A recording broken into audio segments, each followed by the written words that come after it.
এবং সবাইকে তিনি আহ্বান জানিয়েছেন যে যে নির্বাচনী অঙ্গীকার ইস্তেহার দেওয়া হয়েছে সেটা বাস্তবায়নে সবাইকে সর্বাত্মক চেষ্টা করতে হবে। এই যে সর্বাত্মক চেষ্টা এটা এমনভাবে তিনি উপস্থাপন করেছেন, এটা আসলে কেবল একটা কথার কথা নয়, মানে অপ্রয়োজনীয় সময় যাতে ব্যয় না হয় এবং মূল কাজগুলো যাতে প্রাধান্য দেওয়া হয়, সেক্ষেত্রে অন্যান্য আনুষ্ঠানিকতা ধরনের আড়ম্বর ধরনের কর্মসূচিগুলো কিংবা প্রোগ্রামগুলোকে যথাসম্ভব পাশে সরিয়ে মূল যে কাজগুলো বিশেষত নির্বাচনী অঙ্গীকার এবং ইস্তেহার সেগুলো পালনে সচেষ্টতার ভূমিকা রাখতে হবে। এগুলো একটা। দুই হচ্ছে যে দুর্নীতির ব্যাপারে উনি খুব স্পষ্ট অবস্থান নিয়েছেন এবং তার গভর্নমেন্টের যে একটা ক্লিন গভর্নমেন্ট হিসেবে তিনি তার যে অবস্থানটা রাখতে চান সে ব্যাপারে সবাইকে সতর্ক করে দিয়েছেন যে কোনো মন্ত্রী কিংবা প্রতিমন্ত্রী কিংবা মন্ত্রী পরিষদের সদস্যদের কেউ যাতে ব্যবহার করে কোনোভাবেই একটা দুর্নীতির কোনো জায়গাতে যেতে না পারে, সেইটা খুবই কঠোরতার সাথেই তার অবস্থানটা তিনি জানিয়েছেন।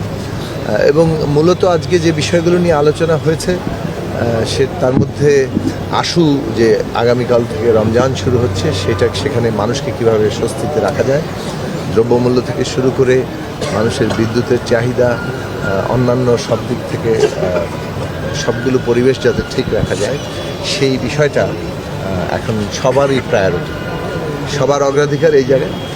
পাশাপাশি স্বল্পমেয়াদী, মধ্যমেয়াদী, দীর্ঘমেয়াদী যে নির্বাচনী অঙ্গীকার বাস্তবায়নের জন্য প্রস্তুতি এবং দ্রুত পদক্ষেপ নেওয়ার জায়গাতে পৌঁছানোর বিষয় বলেছেন।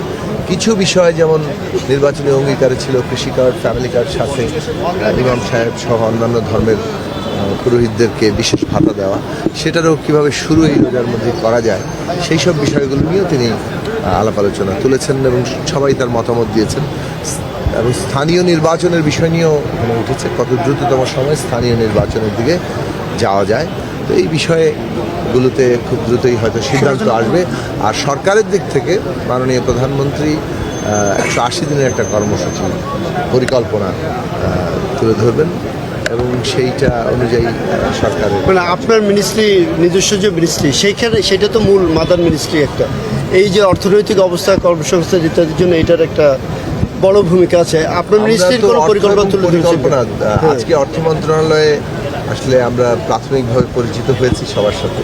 আগামীকাল পরিকল্পনা মন্ত্রণালয়ে সকালে এই পরিচয় আবার ঘটবে এবং আমরা আশা করি খুব দ্রুত আগামীকালের মধ্যেই অগ্রাধিকারগুলো কী সে বিষয়ে মাননীয় মন্ত্রী মহোদয় সহ নিশ্চয়ই একটা দিক নির্দেশনা তৈরি হবে এবং সে অনুযায়ী আমরা কাজগুলো এগিয়ে নিয়ে যাব।